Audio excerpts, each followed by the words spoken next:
Maintenant, on va regarder comment on peut travailler avec les matrices. Donc tout d'abord, je vais nettoyer ici. Ok, j'ai la possibilité aussi de nettoyer les variables, tout ce qui est dans le mémoire. Pour ça, j'ai nettoyé tout en fait, à la fois sur le commande sur le terminal.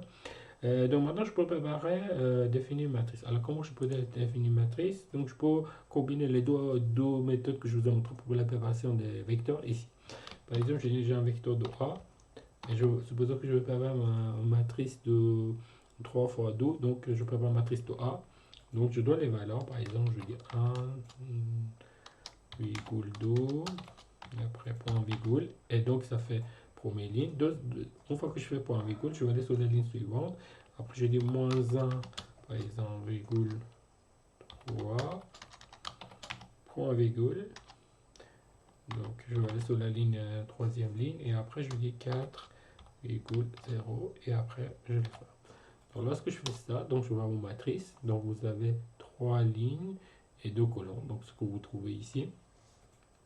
Donc c'est la matrice. Après, évidemment, on a la possibilité de voir les valeurs, récupérer les valeurs qui sont dedans et puis travailler. Alors d'autres choses que j'ai écrit ici, j'ai écrit un virgule ici, mais je n'étais pas obligé de le faire. Ça veut dire qu'en fait, je fais copier et je fais coller ici.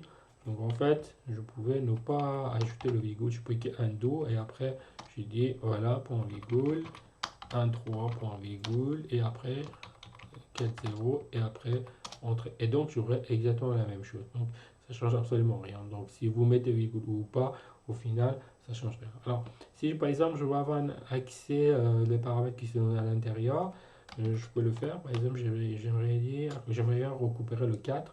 Le 4 ici, il se trouve sur troisième ligne, la première colonne. Donc je vais écrire 3,1 et puis après je fais entrée et puis j'obtiens la valeur de 4 comme on voit ici. Voilà. Donc comme ça on peut travailler et on peut récupérer les valeurs qui sont à l'intérieur de la matrice. Bien évidemment, si je cherche par exemple un 4,1 qui n'existe pas, ça veut dire quatrième ligne et dans le premier colonne, donc ça n'existe pas, il va me donner bien évidemment une erreur.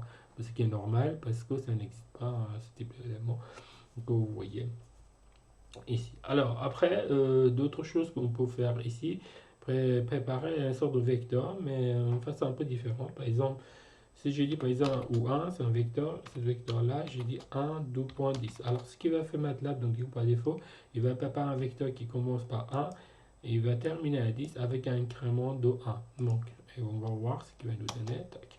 Donc il va nous préparer un sort de vecteur de première ligne et 10 colonnes, comme vous voyez ici, et avec un incrément 1. Donc on commence par 1, on va à 10.